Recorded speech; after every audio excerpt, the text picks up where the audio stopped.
Item Number SCP-1983, Object Class Keter, presumed neutralized. Special Containment Procedures. Outpost 54 has been built on the land surrounding SCP-1983 and disguised as a chemical plant. The plant building serves as barracks for MTF-G13, choir boys. All entry points into Outpost 54 are to be guarded at all times. Personnel will review Document 1983-12, which details the cover story to be given to any civilians expressing curiosity. All MTF personnel must profess strong religious beliefs per G13 protocols. All ammunition stocked must have a silver or silver-tipped projectile. A 24-hour watch is to be maintained on the front door of SCP-1983. 1. Guards are to engage any instances of SCP-1983-2 on site. No personnel is to approach within 5 meters of SCP-1983-1 outside of scheduled testing protocol. Update. Following the event 1983-23, a stand-down of Outpost 54 has been authorized. A skeleton crew will remain to monitor SCP-1983 for any further activity. Arms intended for use against instances of SCP-1983-2 are to be maintained at Outpost 54 Armory. Description: SCP-1983-1 is a one-story farmhouse in Redacted County, Wyoming. It was abandoned in 1968 after a series of ritual murders allegedly performed by a satanic cult. Please see capture logs for SCP Redacted for further details. The front door of SCP-1983-1, when opened, appears to contain a spatial anomaly. Neither matter nor light has been observed to exit the doorway, save for instances of SCP-1983-2, though the anomaly is exothermic. SCP-1983-1 is accessible through other entrances, including windows, the back door, and entrances cut into the back of SCP-1983-1. However, the front room does not appear to exist inside of SCP-1983-1. Doors that should lead to the front room instead lead to other doors inside the building. Measurements of the inside and outside of SCP-1983-1 are inconsistent. Holes cut through the interior walls of SCP-1983-1 that should lead to the front room lead instead to the outside walls around the front of SCP-1983-1, but stop 3 meters on either side of the doorway. Attempts to drill into the front room of SCP-1983, one from the outside, have led to the exposure of smaller portions of the anomaly, though instances of SCP-1983-2 have not been observed to exit them. Further attempts to breach the wall have been forbidden by 053 due to the possibility of allowing increased potential for instances of SCP-1983-2 to appear.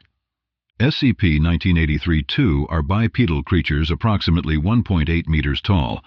They are vaguely humanoid and entirely black in color. They are highly aggressive and will engage any human on sight. When an instance of SCP-1983-2 comes into contact with a human, they extend an upper limb into the human's chest cavity without any apparent damage to skin or tissues. Through unknown means, they then extract the heart, killing the human. Once it has acquired a human heart, the instance of SCP-1983-2 will return to SCP-1983-1. Silver munitions fired while offering prayer is the only known method of killing SCP-1983-2. The precise form of the prayer or religion of the supplicant does not appear to matter so long as the prayer is sincere. Once killed, the bodies of SCP-1983-2 appear to disintegrate, leaving a small layer of sulfur. SCP-1983 was discovered after a series of mysterious deaths in the vicinity of Redacted County.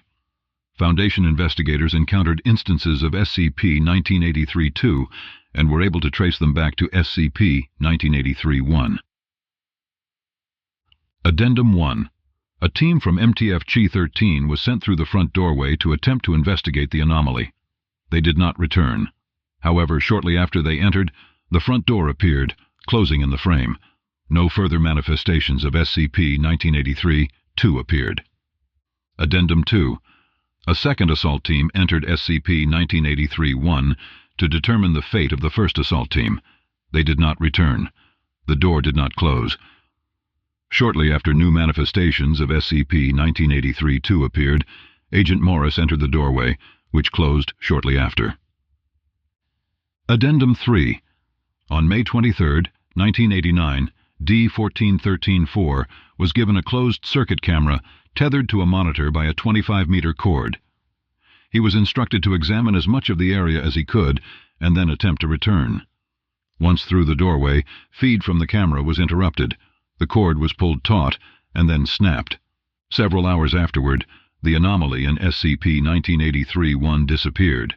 Inside, the desiccated remains of several agents were discovered, as well as document 1983-15, an informal SCP report written by an agent within the anomaly. It appears as follows. Item number, pending, object class, Keter. God help you.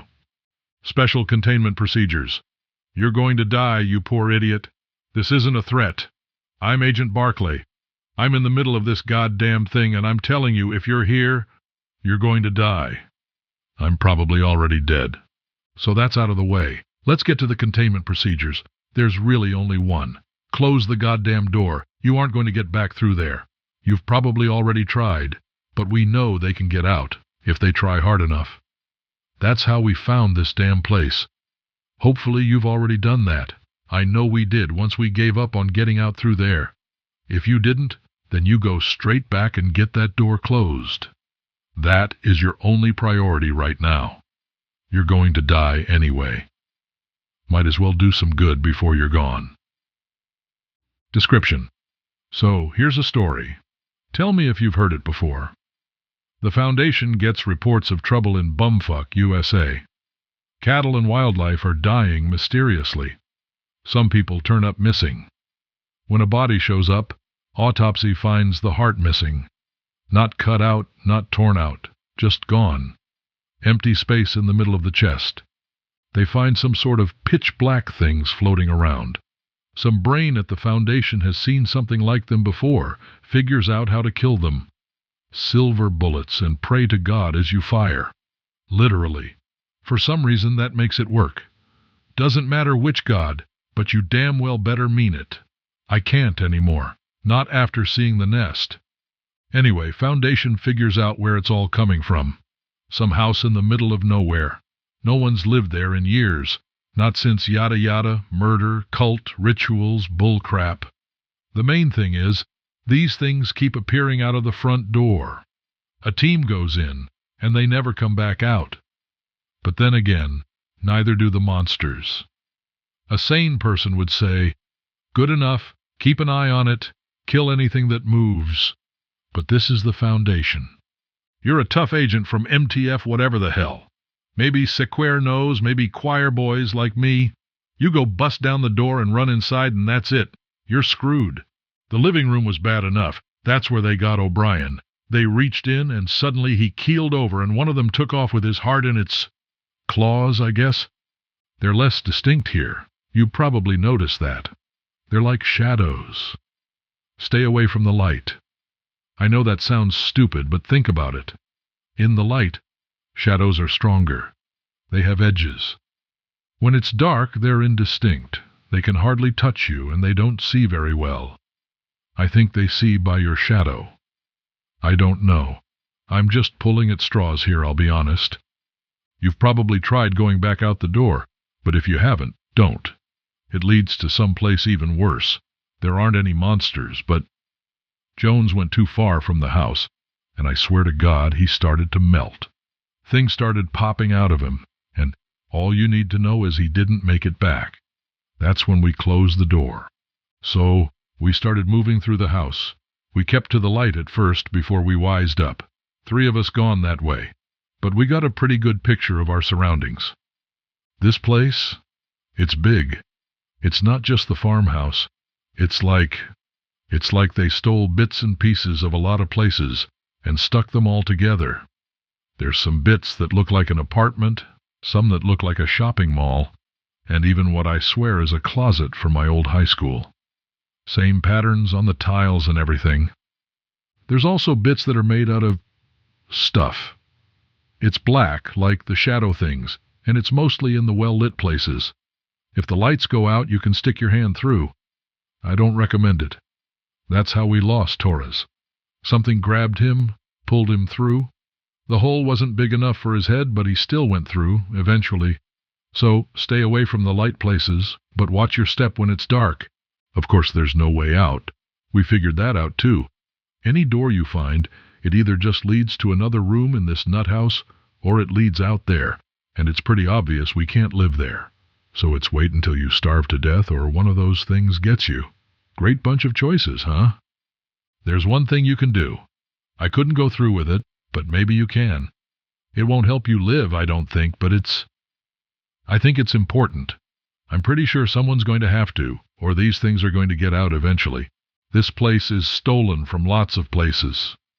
So I'm thinking there have to be other doors. We've closed all the ones we've found, but what if they get opened again? And the Foundation doesn't find them in time? Hell, they don't even know about closing the doors. I'm just hoping they figure out that if someone goes in, the things might stop getting out. And that's assuming everyone's smart enough to close the door after they come in. So I think I figured out a way to stop these things. It's the nest. I only saw it once for a few minutes. We followed one of the bastards after they got Denning's heart. It took it into a room that I guess is in the middle of this whole place. It's all black stuff, and they've dragged in every kind of light they could find, I guess. Lamps, flashlights, candles, you name it. Some of them were carrying more in as we watched.